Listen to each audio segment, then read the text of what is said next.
มืออื่นนี่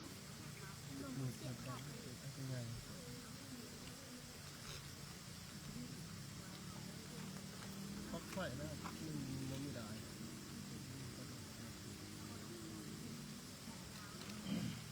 มาจะพูดถึง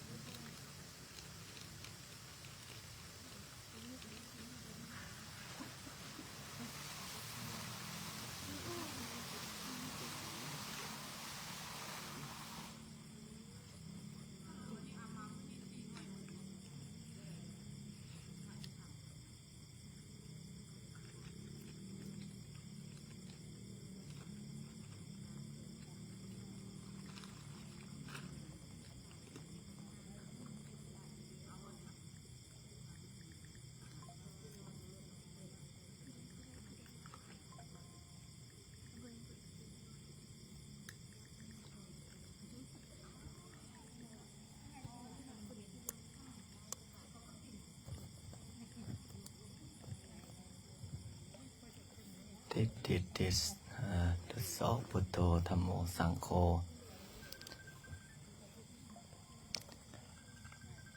อ๋อมื้อนี้ก็เป็นมื้อวันที่2 เดือน 6โอ้ให้ไปให้มาไกลสิเข้าพรรษาเลยนะลากไปลากมาลากมาลากไปไกลสิเข้าพรรษาแล้วเดือน7วันที่เท่าไหร่วันที่29วะไกลเข้ามาแล้วโอ้พรรษานี้ต่อพรรษานะอายุนี้ต่ออายุนะเท่าขึ้นแล้วก็จากภู50ก็เป็น51จากภู51ก็เป็น52 53จนฮอด60 70ไกลตายได้เนาะถ้า80 90เนาะ3 มือดี4 มือไข้3 มือดี4 มือหายคู่มือนี้คนให้ตายไว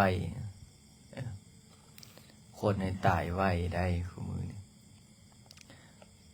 บางคนอยากให้ตายเอาบ่ตายได้ถ้าสังเกตบางแม่โจรพวกโจรพวกขี้ลักมักจกคนด่าว่าซั่นโอ้พวกไอ้นะพอสมมติเราเห็นว่าไม่ใหญ่1 คนไปลักรถจักรแล้วก็ด่าพวกกินตับกินปอดมึงว่าซั่นมึงขี่รถไปของมึงตายซะเฮ็ดไปมาบ่ตายครับบัดผู้เฮ็ดคุณงามความดีสร้างสาประเทศชาติบ้านเมืองก็ตายไวอายุ50-60ตายอันนี้ก็นี่แหละเขาว่าความตายแขนคอทุกบันย่างพวกที่คนด่าเก่งๆถือเขาด่าน่านตายบ่ตายจักเทื่อถ้าเป็นพระกับแม่นน่านตายคือกับพระอาจารย์เนี่ยมีแต่คนด่าว่าเอาคักเจริญพรด่าอย่างเดียวบ่พอได้เขาให้ซึกอีกได้บ่ซึกแล้วม่วนคักบัดผู้บ่อยากให้ซิกไปซิกได้มึงแม่โอ้ม่วนนี่แหละเขาบอกว่าผู้สิให้ตายอยากให้ตายบ่ตายบัดผู้อยากให้อยู่บ่ได้อยู่ก็คือว่านั่นแหละพอออกไม่ออกหมู่คู่บวชนำประจานซิกเบิดแล้วบางคนลูก2 ลูก3ลูก2 ลูก3ยังใครแม่บางคนเนี่ยเมีย2 เมีย3แสดงว่าเจ้าสู้สมควรลูก2 ลูก3ก็เลยบอกว่าพอออกไม่ออกจังสิล่ะบ่มีหยังเที่ยงแท้ถาวรพระอาจารย์นี่ปาติโตตอนไปเดินทุดงค์นำอาจารย์มาไล่อยู่จากนครศรีธรรมราชไปเชียงรายพญามารประจนเบิดสุอันพันแนวพอออกไม่ออกมารประจนนี่มันมีหลายแบบนะว่าแชร์ Facebook ก่อนเนาะ Facebook กับคู่มือนี่เขาห้ามโฟสโลโลเล่ๆละได้เป็นพระเป็นเจ้าดีแต่เฮาบ่ได้โฟสโลโลเล่ๆเนาะนี่มีเฟซนึงพระเจ้าเอารูปมาไปติดเพอเวอร์ใส่เอาตายกู หาเรื่องเสียดายแต่บอกถ้าผมแม่นเป็นพระสิโอ้ยม่วนคักแต่นี่แหละครับเป็นพระนี่เห็นอย่างบ่ได้อยู่ซื่อๆถ้าเป็นพระเป็นเจ้าก็ต้องขอบมกขอบใจเขาได้ฮอดใส่แล้วเมื่อกี้นี่เว้าเรื่องไปเดินทุดงค์เนาะโอ้ยม่วนเด้อไปเดินทุดงค์นอนกลางดินกินกลางทรายอดหลับอดนอนอดแต่หลับครับแต่นอนม่วนไปแต่ละบ่อนโอ้คักคำใส่นอนนั้นคำนั้นนอนนี้ไปนั่งสวดมนต์ภาวนากับออกตนญาติโยมโอ้ไปเป็น10เป็น20เป็น100นี่คือพระอาจารย์เวลาไปนั่งสมาธิภาวนาแต่ละบ่อนออกตนญาติโยมก็ให้ความสนอกสนใจไปตือศีลปฏิบัติธรรมสร้างวัดสร้างว่าคู่มือนี่ก็เกิดบารมีย้อนไปเดินทุดงค์ได้ไม่ออกถ้าไปเดินทุดงค์ปฏิบัติธรรมได้เนี่ยเกิดบารมี เกิดบุญเกิดบารมี เพราะว่าการสะสมบุญสะสมบารมีนี่โอ้เอาทั้งส่วนถวายหยังมื้อนี่ถวายน้ำบ่โอ้มาจักขวดโอ้เอาเจอใดสวดมนต์เก่งอย่างได้สันมาเนี่ยตั้งใจสวดตั้งใจฟังอย่างได้สันโอ้เอาอนุโมทนาบุญกับสร้างส่วนเลยเมื่อคืนนี้เว้าถึงอยู่ได้เมื่อคืนนี้ยังเว้าถึงอยู่ว่าโอ้เฮ็ดเบี้ยคือสร้างส่วนแม่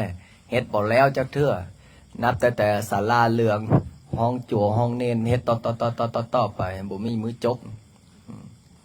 เอานี่มื้อนี้ก็มาถวายสติงสิบ่ได้สวดหมดคืนบ่เนาะสั่นสติงตอนไปเดินทุดงค์โอ้คักไม่ออกพอออกมาเฮ่งน้ำตอนนอนล่ะน้ำก็บ่ได้อาบน้ำบ่ได้อาบผ้าบ่ได้ซักแควบ่ได้ถูน้ำบ่ได้ล้างตื่นมาปุ๊บเดินปั๊บเดินขยเยกปั๊บปานนั้นพอออกไม่ออกนี่ปุ้ยตอมปานหยังตอมปานเพิ่งตอมดอกไม้ไม่ออกเลยทั้งที่จีวรเหม็นพาจีวรนี่ขิวได้เนาะ4-5 มือซักเท่านึงมันฮ้อนแต่พอออกไม่ออกเป็นจะได้มักว่าซั่นแต่ถ้าอยู่ห้องแอร์นี่เพิ่นบ่มักได้ไม่ออกซักใส่สบู่ประจักษ์ก็เลยสมพ่อไอ้จั่ววัดเฮาพุ่นน่ะก็สีจีวรสีส้มๆอยู่มันชื่อสุดอาจารย์บ่ไล่อยู่บ่องค์ใดได้บ่ได้ซักอยู่ติเดี๋ยว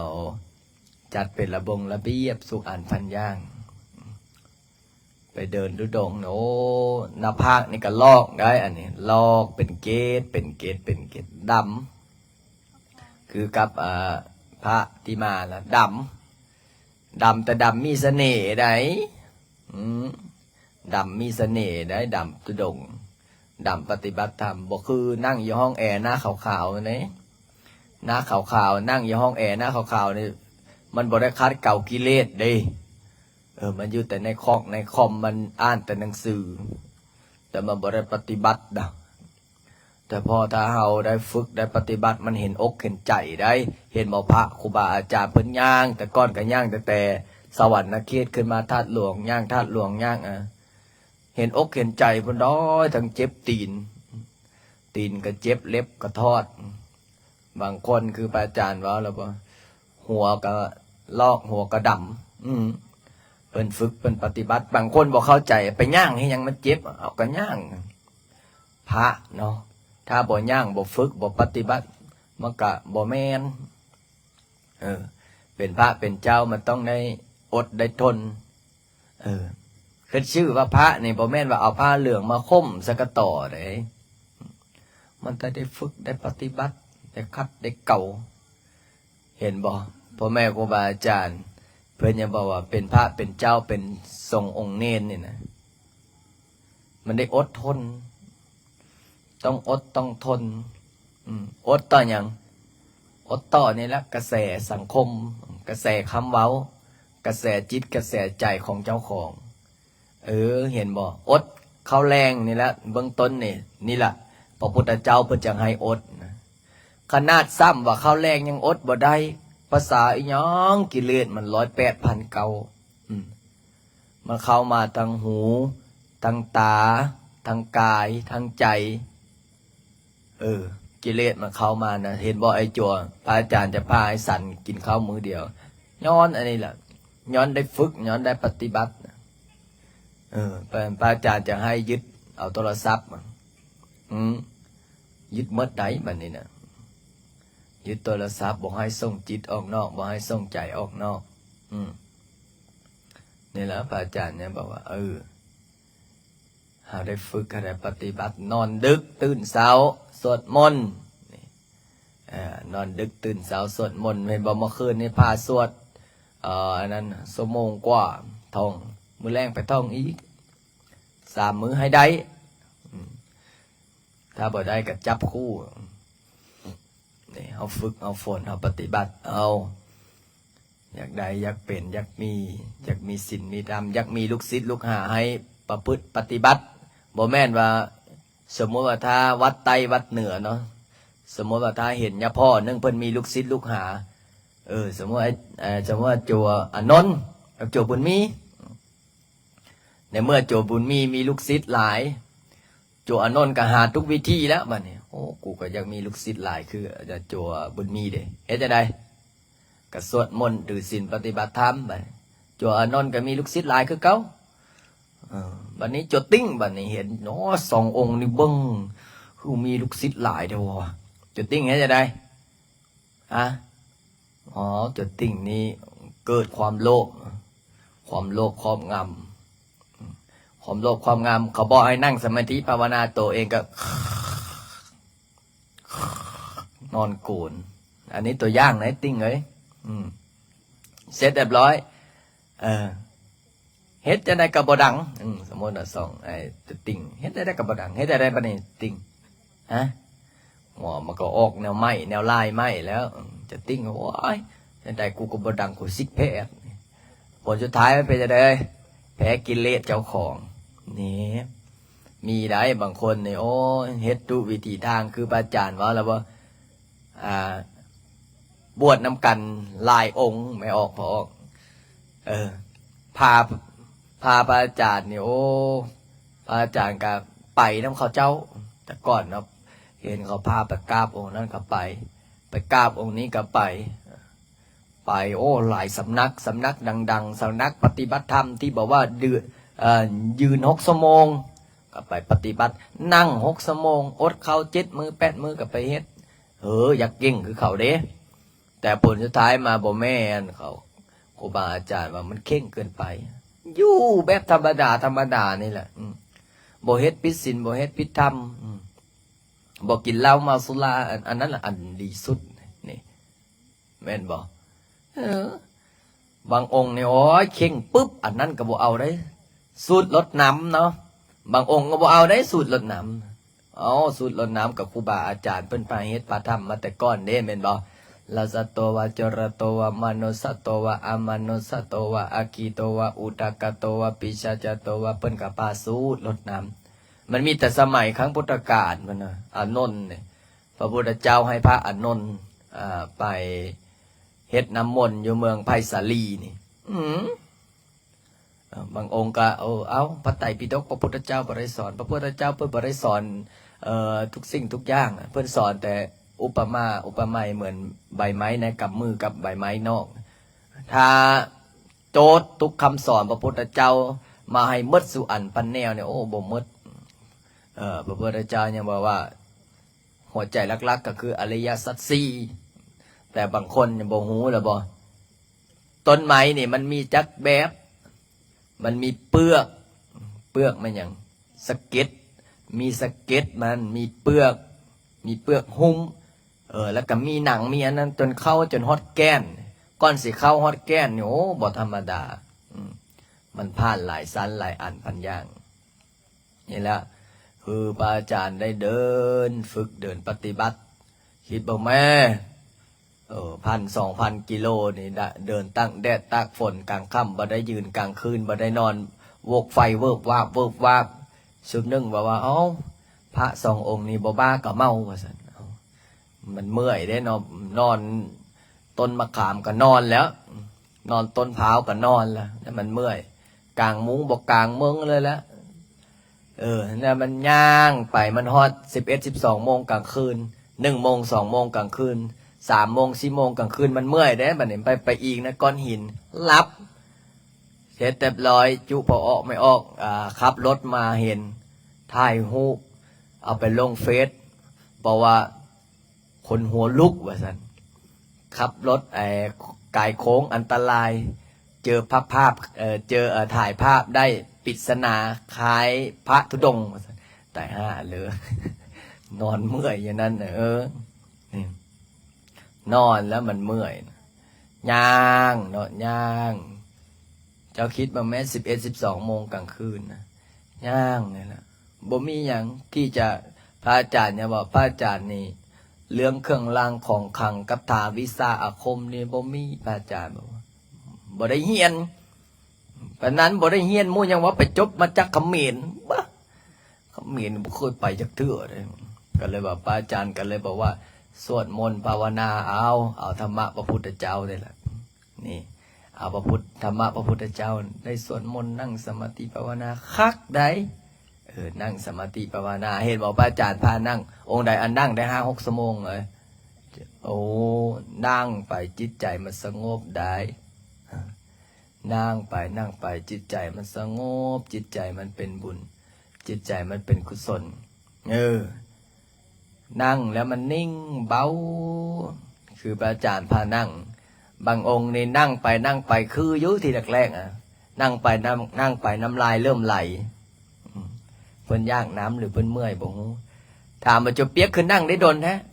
โอ้ยบ่นั่งได้ดนจะได้อาจารย์มันพับขาบ่ออกตายนึกว่านั่งได้ดนได้สิโอ้ยป่าบ่ออกเขาหนีหมดล่ะเจ้าของเขาว่าเอาคือบ่หนีจะเปียกบ่แม่นบ่หนีได้หนีบ่ได้บ่แม่นบ่ลุกได้มันลุกบ่ได้มันเขาเอิ้นว่าจะได้มันเป็นเน็บมันเป็นซ่าเนาะขาจังมันนั่งได้3-4 ชั่วโมงนี่แหละพอออกไม่ออกถ้าเฮาฝึกเอาปฏิบัติเฮานั้นผู้ที่บ่เคยฝึกบ่เคยปฏิบัติก็บ่ฮู้ได้แต่ถ้าผู้ใดเคยฝึกเคยปฏิบัติเคยคัดเคยเก่าโอ้นั่งสมาธิภาวนานี่ม่วนม่วนจิตม่วนใจม่วนจิตม่วนใจม่วนศีลม่วนธรรมเห็นบ่พระพุทธเจ้าเพิ่นนั่ง7 มื้อ 7 คืนเพิ่นก็บ่เป็นหยังย้อนเพิ่นได้นั่งสมาธิเดี๋ยวมีโอกาสถ้าองค์ใดบวชเก่งๆเดี๋ยวสิพาไปอินเดียอาจารย์บ่ไล่ก็ได้ไปเทื่อนึงแล้วอินเดียไปต้นศรีมหาโพธิ์ไปสวดมนต์ภาวนาอยู่ต้นศรีมหาโพธิ์โอ้คักขนาดไปสวดอิติปิโสล้อมไปเห็นอินเดียเอาขี้งัวดังไฟเฮาสิเอาไส้อีหยังใส่ต้นไม้เนาะแต่อินเดียมันเอามีค่าได้มีมดมีค่านี่แหละพระอาจารย์เนี่ยบอกว่าคุณค่าของคนเนี่ยอยู่ที่ผลของงานอยู่ให้ทึกที่ทำความดีให้ทึกคนแต่ถ้าทำดีพิษที่นี่10 ปีก็บ่เห็นผลเฮ็ดดีพิษที่นี่10 ปีก็บ่เห็นผลเห็นบ่ขี้งัวขี้ควายนะมันอยู่ทึกที่นะอยู่อินเดียนะเป็นเงินเป็นเงินเป็นคำแต่ว่าพระอาจารย์มีเรื่องเล่าเรื่องนึงก่อนสิสวดมนต์นะมีอูฐหูบ่อูฐนะอยู่ทางลบอยู่ทางพุ่นละซาอุอูฐนี้เขามีหน้าที่ให้แก้เครื่องบัดนี้อูฐนี้ก็ความโลภครอบงำหูบอกความโลภครอบงำไปจะได้หนเพชรนะหนเพชรนี่ไส้ลังเต็มหนเพชรหนเงินหนคำนี่ไส้ลังเต็มมันจะมี2 อย่างระหว่างหนน้ำกับหนเพชรวันนี้เจ้าของอูฐนั่นเกิดความโลภก็เลยถ้าเอาน้ำไปน้ำยานบ่ได้เงินยานบ่ได้คำนี่หลายใส่หลังอูฐก็เลยเทน้ำทิมมัดยังเหลือประมาณขวดซ้ำกระโปะไม้ไผ่เนี่ยพอไประหว่างทางคนก็ยากอูฐก็ยากเป็นจะได้แล้วบัดนี้อูฐก็ยากน้ำมันก็ตายแล้วเนาะ สิกินเงินกินเพชรก็กินบ่ได้แล้วกินเงินกินคำกินบ่ได้แล้วกินแทนน้ำแทนข้าวผลสุดท้ายทั้งอูฐทั้งคนตายคาดน้ำย่างข้ามทะเลบ่หมดย่างข้ามทะเลบ่ข้ามซามนี่แหละคนเฮาก็คือกันนิทานเรื่องนี้น่ะสอนให้คนเฮา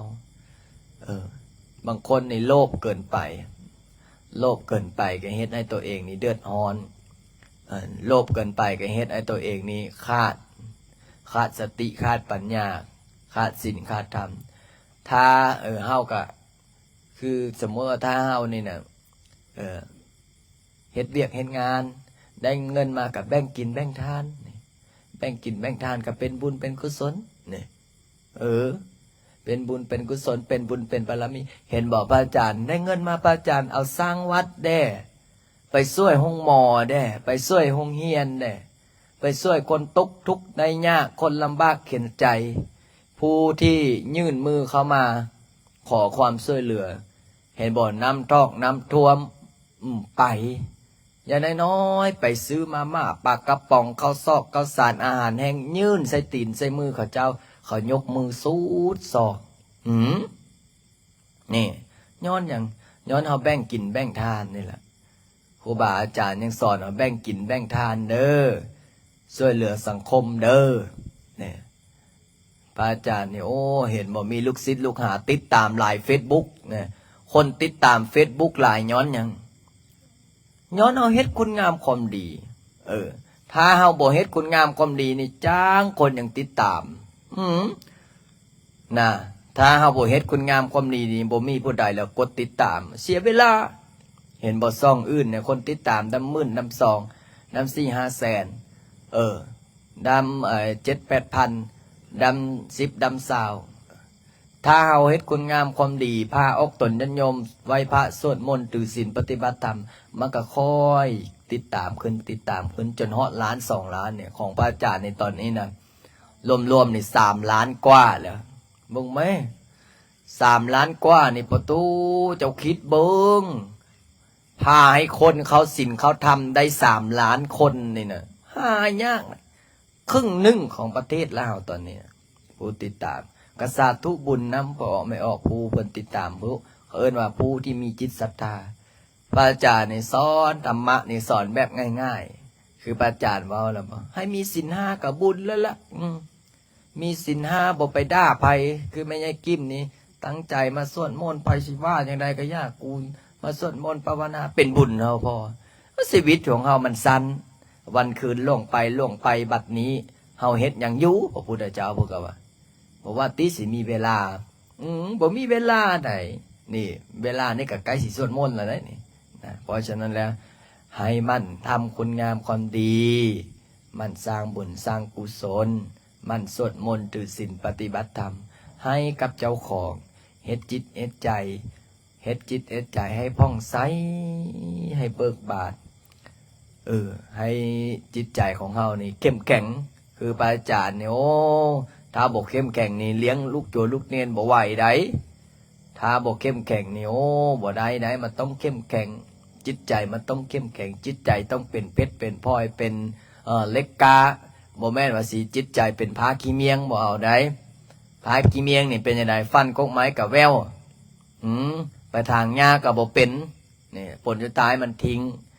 แต่ถ้าเฮาจิตใจเฮาเข้มแข็งจิตใจเฮาเป็นเพชรเป็นพลอยจิตใจเฮาอดทน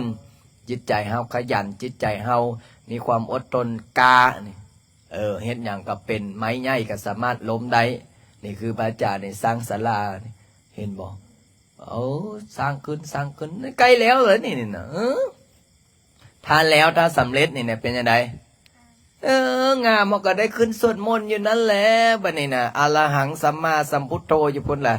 ก็สิบ่ได้มานั่งอยู่วันนี้ละดนๆจะได้มานั่งเดี๋ยวนึงถ้านั่งอยู่นี่หลายเดี๋ยวเขาหาว่าเฮากล้าพญานาคในพระได้อยู่ด้านหลังมีทั้งพระมีทั้งเจดีย์แต่บางคนบอกเข้าใจเนาะเพราะว่าเฮาสร้างวัดใหม่แม่นบอกบ่ออกไม่ออกมันบ่มีบ่อนศาลาสวดมนต์ดีมีบ่อนมานั่งสวดมนต์สมาธินี่ก็บุญเลือหัวแล้วล่ะบุญท่วมตัวแล้วล่ะเขาสร้างวัดใหม่เอาเฮ็ดวัดใหม่เอาทำวัดใหม่เอาจะได้กะย่าให้สวดมนต์นำกันภาวนาดีๆ ให้มีเศรษฐีใจบุญนายทุนใจดีออกตนญาติโยมมาร่วมสร้างศาลาให้สำเร็จมื้อแรงนี้มีพอออกไม่ออกเพิ่นมาพระอาจารย์ว่าโอ้ไปใส่มาไซคือมาค่ำมามืดแท้ว่าโอ้เห็นอาจารย์ลงว่าร่วมสร้างกระเบื้องดินคอขาน้อยก็เห็นแล้วก็อดบ่ไหวว่าซั่นลูกกับผัวบอกว่าพูดแล้วมื้อวันเสาร์วันอาทิตย์จังไปขาน้อยอดบ่ไหวยันมันบ่พอยานเขามันเต็มก่อนก็เลยตัดสินใจพาลูกพาหลานมากับมาหาเป็นเจ้าพงเจ้าภาพช่วยกันนี่ผู้เล็กผู้น้อยผู้น้อยผู้พันผู้หมื่นผู้แสนบางคนนี่ก็กระเบื้องแผ่นนึงก็ยังดีแล้วอ่ะนี่มาเขียนยังคิดในใจว่าสิพ่ออย่าบอกจำอะไรบ่พ่อ30,000ก็แผ่นยังบ่พ่อปะทูปุตโตตโมสังโฆพอออกไม่ออกน่าจะได้สร้างมาเพิ่มอีกประมาณมันเป็นล้าน2 ล้านผู้ใดนอไม่ออกเนาะมันแผ่นน้อยเนี่ยสิมันขึ้นแต่10 เซน10 เซน10 เซนโอ้ตายจังวะเบิ้งถ้าเบิ้งไปก้อนถ้าบอกพ่อก็สิได้ละสิแจ้งข้าวเป้าเตือนออกตนญาติโยมบ่พ่อหรือบ่พ่อบ่พ่อรี่มันยังด้านหลังอีกได้ไงทางนั้นสิแล้วเนาะจังได๋ก็อย่าหาอย่าฟ้าวเถียงกันหลายฮอนเดี๋ยวให้นายสร้างพุ่นละพอบ่พอกันพุ่นละถ้าบ่พออีหลีก็สิจกถ้าบ่พออีหลีก็แม่มีสร้างสวนสาธุสาธุเอาสวดมนต์เนาะเตรียมอาหารหน้ากันทั้งพี่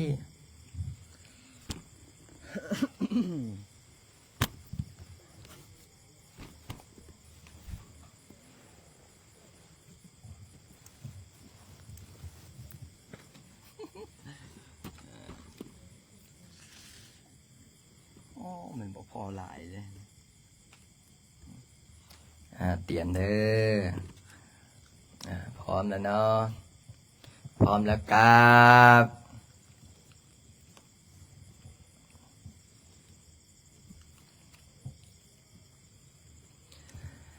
อะระหังสัมมาสัมพุทโธภะคะวาพุทธังภะคะวันตังอภิวาเทมิสวากขาโตภะคะวะตาธัมโมธัมมังนามัสสามิสุปฏิปันโนภะคะวะโตสาวกสังโฆสังฆังนามามินะโมตัสสะภะคะวะโตอะระหะโตสัมมาสัมพุทธัสสะนะโมตัสสะภะคะวะโตอะระหะโตสัมมาสัมพุทธัสสะนะโมตัสสะภะคะวะโตอะระหะโตสัมมาสัมพุทธัสสะพุทธังสรณังคัสสามิธัมมังสรณังคัสสามิสังฆังสรณังคัสสามิทุติยมปิพุทธังสรณังคัสสามิทุติยมปิธัมมังสรณังคัสสามิทุติยมปิสังฆังสรณังคัสสามิตติยมปิพุทธังสรณังคัสสามิตติยมปิธัมมังสรณังคัสสามิตติยมปิสังฆังสรณังคัสสามิปันนาติปาตาเวรมณีสิกขาปะทังสัมมาทิยามิอาทินาทานาเวรมณีสิกขาปะทังสัมมาทิยามิกาเมสุเมสาจลาเวรมณีสิกขาปะทังสัมมาทิยามิโมสาวาทาเวรมณีสิกขาปะทังสัมมาทิยามิส สุลาเมลยมัสสปามาทัฏฐานาเวรมณีสิกขาปะทัง สัมมานิยามิอิติปิโสภะคะวะ อะระหะ หังสัมมาสัมพุทโธเวชัญญลนะสัพ ปะ โนสุขโตโลกวิโตอนุตตโลบุริสธรรมสารติสัทธาเทวมนุสานังพุทโธภะคะวะติสวะ ภะโตภะคะวะ วัตธรรมโมสันติภิโกอังกาลิโกเอ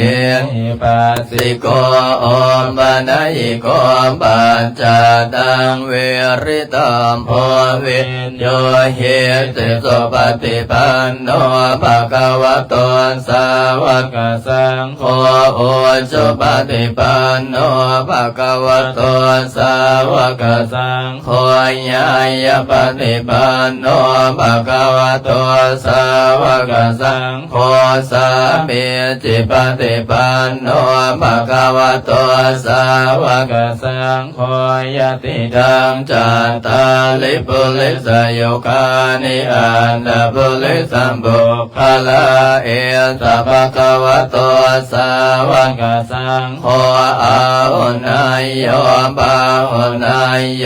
ทังขินายโยอัญชลีกรณิโยอนุตตลังปุญญเขตังโลกัสสติปะหงสหสมปิเนเมตตาสาบุตันตังเยเลเมฆลังอุติตะโคลัสเสนามาลังตานาทิธรรมวิธินาสิตวามุนินโดตันเตสสะภวตุเตชยมังคลานิลาติเลงกัมมปิโยสิตาสาภลาติงโครัมปนาลวะกัมมังกัมมตะทายังขังคันเตสุตันตวิตินาสิตวามุนินโทตันเตสสะภวตุเตสยมังคลานินาลังกิเลงทัชวลังอันติอันทโพตัมทาวากิจังกัมมสเนวสุตาลุนันตังเมตัมบุเสงกวิตินาสิตวามุนินโทตันเตสสะภวตุเตสยมังคลานิโอกิตาคังคัมมติหันตสุตาลุนันตันทาวันติโยสนะปะทังกุลิมาละวันตังอิติยปิสังขตมโนสิตวามุนินโทตันเตสสะภวตุเตสยมังคลานิตวานาการธรรมุตลังหิวะคามบิเนยาจินจายโดนอวจนังสนกายมาเสสันเตนะสวมวิตินาสิตวามุนินโทตันเตสัสสะภวตุเตสยมังคลานิสัญจังวิหายมติสัจจกวารเกตงวันทาปิโลปิตมนะอธิอันตพุตังปัญญามเทียมจลิตโตสิตวามุนินโดตันเตสัสสะภวตุเตชยมังคลานินันโดปนันทพุสกังวิปุรังมหิดิงปุเตนะเทลปุสเกนะธรรมปยันโตอิโทปเทสวิตินาสิตวามุนินโทตันเตสัสสะภวตุเตชยมังคลานิอาทินติปุสเกณสุตันทหารทางพระมังวิสุทธิสุติมิติปักกาพิธานังญาณังคเทนะวิตินาสิตวามุนินโดตันเตสัสสะภวตุเตชยมังคลานิต ตาปิบุญตัสยมังคลอันตคาทายโยวามจโนทินาทิเนสรเตมตันเตหิตวานเนกวิวิธานิจุปานนวานิโมขังสุขังอติกมายนโรสปัญโยนะโมเมพุทธเตสัสสะรัตนะตยธรรมเมกาเตสัพพสิเตปัสสิเทวะนารายะปัตเมสุลาเสติพระมาจะอินดาจะจตุโลกาคัมเพียลกกาสมุนนาภูตุงคังคาจะสลัมปัจจายปัสสิติภวันตุเตสยสยทอรานิทอรานิอุทานิอุทานินานินานิสยสยกะคนละตนละนิสัยนิไลสัยเสนเมรุราสะพุนโนละสิสยสยคัมเบลสะปินาเกนนาเกปิสัจพุทธการิสยสยทุนิเมตโรคิสยสยสิงเกสุทาทานโมกจาจยสยวรนโมขาย ยันตาสยสยจัมปะเทนากะกุรกันโทสยสยกะสะพลละตุลังสุกระภูโสสิหาปิยกติปาชยสยวรุณนโมขายาตาชิตาสิตาเสนาเรปุณสุติโนละดิสยสยสุขาสุขาสิวิสยสยดารณีตาเลสะทาสุสยสยสยตาลนิสันติสัตตะสยสยมังกลาลัญญาภวะเขสยสยวรุณยะเขสยสยละกะเสสุลพุทธเตสะสยสยพระเมนทกนาสยสยลาสาติลาสาสยสยสยปัตวิงสาปังสยสยอรหันตาปัจเจกพุทธสาวังสยสยมเหสุโลหะโลหะลินเดวะสยสยพระมาสุราโคสยสยนาโควิลุลังหะโควิลุปะโคจันทิมาลวิอินโนจะเวนะเตยโยจะกุเวโรวโรโนปิจากิวาโยจะปัสสุนโนกุมาโลตตะละตะโกอะดาลสมหาเทวาสิทธิตาปะระทะโยอิสิโนสาวกาสาปะสัยยะละโมภวันตุเตสัยยะธัมโมจะสังโฆจะรสปะโลจะสัยยะกังเอเตนะสัยยะเตเสนะสัยยะโสติภวันตุเตเอเตนะพุทธเตเสนะวันตุเตสยมังพลังสยโยภิพุทธสันสิลิมาโตอายังมารัสจัมปะปิปะโตพลังสยโยโกสยัมโพนิมันเดียปโมทิตาชัยยตตาพระมังคณามเหสิโนสยโยภิพุทธสันสิลิมาโตอายังมารัสจัมปะปิมาโตพลังสยโย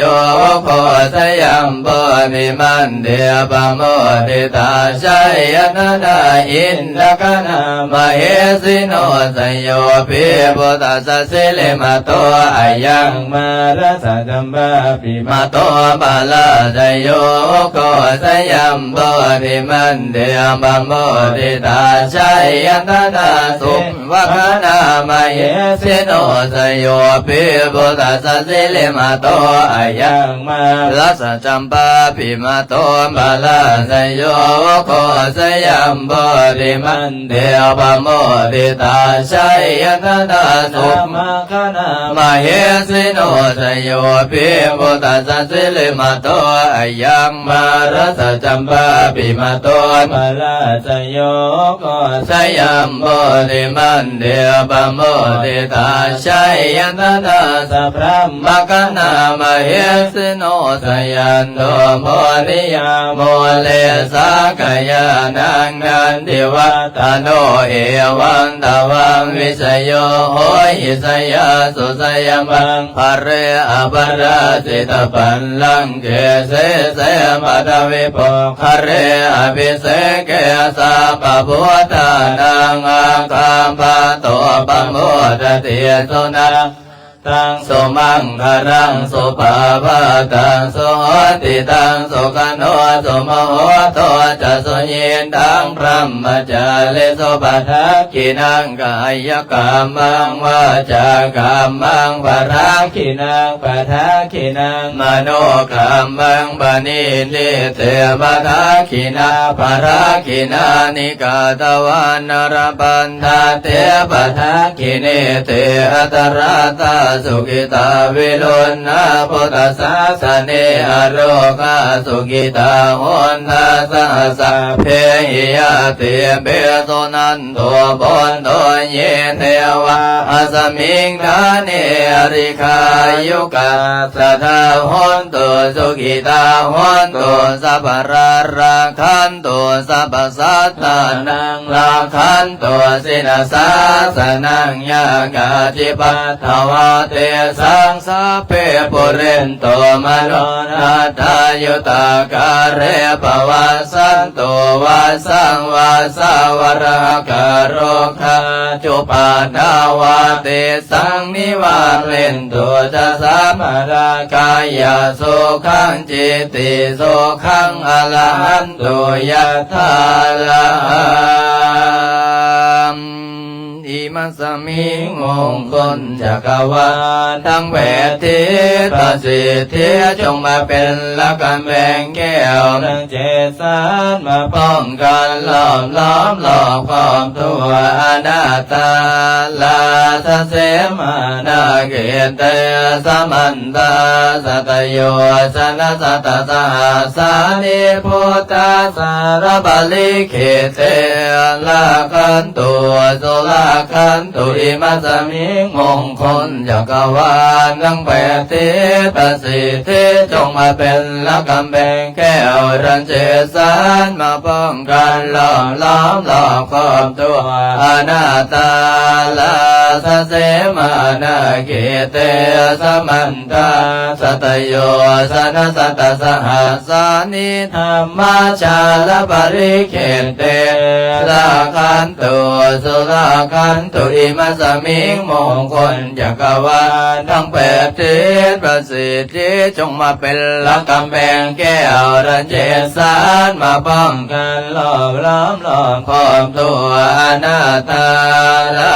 สเสมานาเกเตสมันตาสัตโย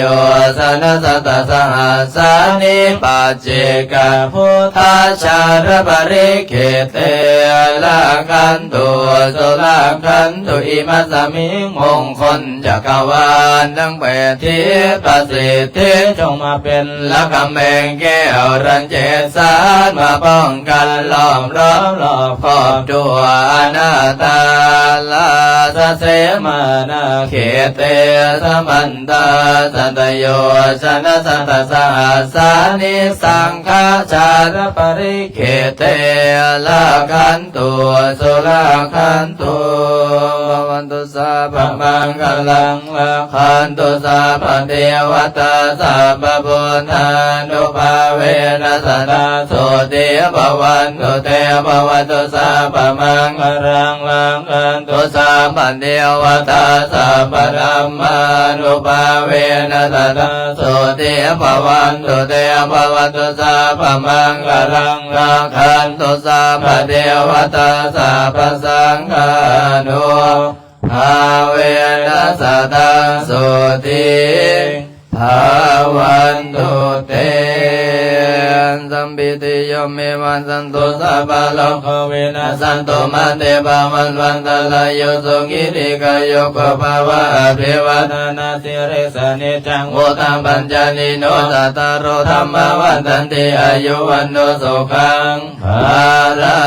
งอิมินะปุญญกรรมเมนะอุปัชฌายโกโนตาลาจาริโอภการะจมัตตาปิตายายันตกปิยมะมะสุริโยจันติมาลาสกุณวันตาลาปิจพมะ มาลาจะอิน นาจตุโรกปาราจเทวตายโมเมตมโนสัจมาสัตเวเลกปิจสัพเพสัตตสุขิโอนตุปุญญานิภกตานิเมสุขันจติวิทันเทนตุกิปังปะเปราโวมะตัง อิ อิ มิ มิ นาภุย กเมนะอิเมนะอุติเสนะจักขิปังสุลเปเจวตโนปารานาเสดานังเยสันตานิหินาธรรมายาวานิปานาโตมามังนาสันโตสัพพะราเยวายสัสสะโตภเวภเวโอโสเจตันสติปัญญาสันเลโกวิริยมหินา มาราราปันตุโน กาสังกาตุนจาวิริเยสุเมปุตตาติปาวารโรนามโตธัมโมนาโต วารุ ตโมนาโตปัจเจกาโพโตจะสังโฆนาโต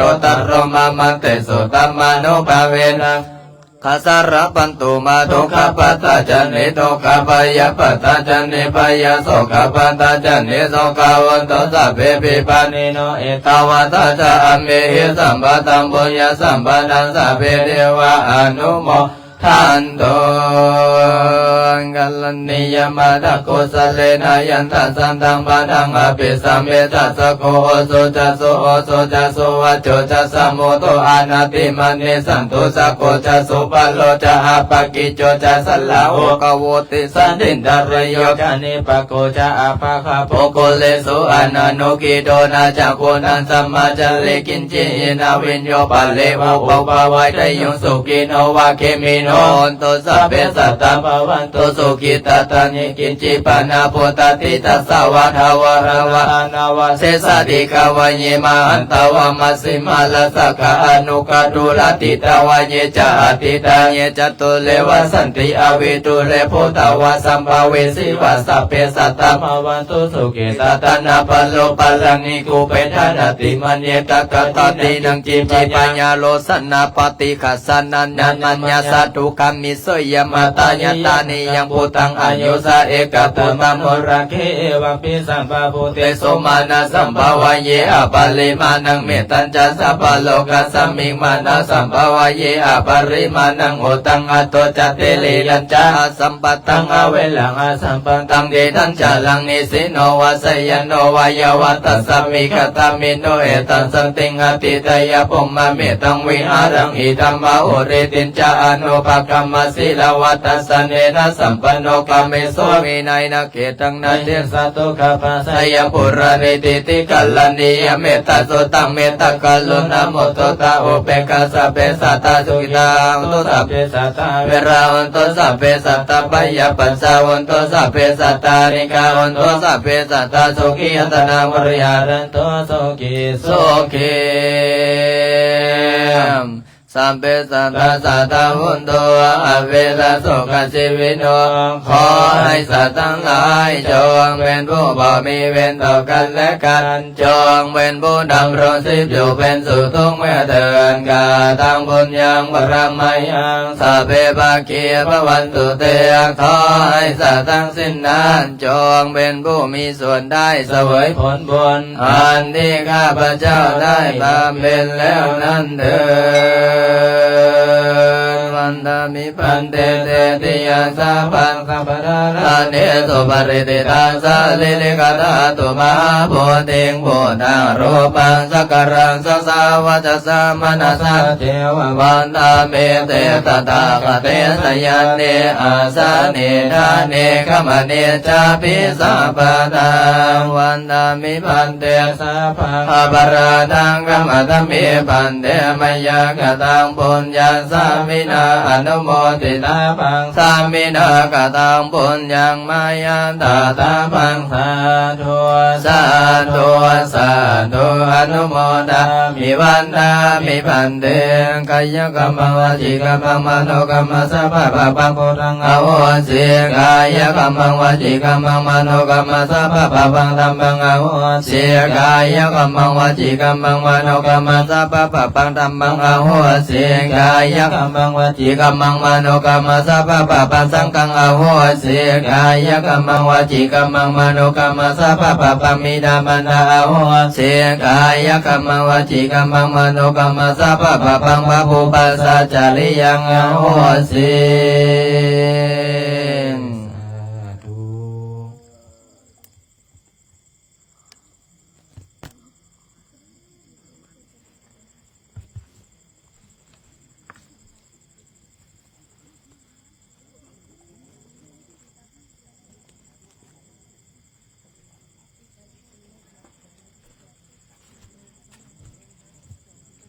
อ้าวไอ้จัวเตรียม1 2 3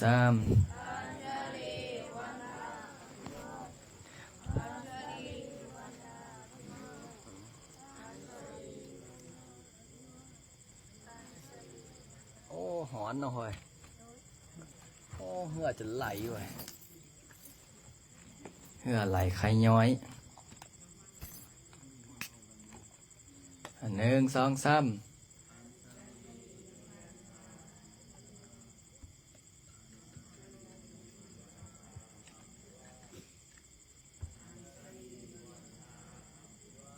สาธุอนุโมทนาบุญนำเด้อสาธุให้พรละได้เมื่อกี้เนี่ยนะในญาติน้ำอยู่บ่สาธุต้องปรับเปลี่ยนเนาะเอาสาธุบุญนำเด้อสาธุให้ไอ้จัวเฮาหันหน้ามาองค์เลยหันหน้าขึ้นมาองค์ใดนอนรับเมื่อกี้นี่สวดมนต์ละมีบ่ฮะโอ้องค์นั้นนะเฮ้ยต่อให้ผู้อื่นสิแทบจะแก้จีวรเจ้าของเอาผ้ามาตุ้มเอามีรางวัลให้ผู้นอนรับเอาละเอาเอารางวัลเด้อบางโน้ผู้นอนรับนี่ป้อผู้อื่นสิรอคำทอดนอดผ้าเจ้าของมาตุ้มผ้าไปจ้องนอนมาทางไหนเฮ้ยฮะโอ้เอาอย่าไปนอนให้เห็นอีกได้มานี่นะสาธุมาดูสมพ่อละได้รางวัลซะรางวัลชนะเลิศนอนเอาบัดนี้ชื่ออะไรอย่าไปเฮ็ดคือลาวได้บ่ซันได้สั่นน้ำสติงนะเอาเดี๋ยวหาไปเข้าห้องแก้วเด้อสลายแก้วไปสวดหยังมื้อนี้ไปท่องอิมินาสาธุ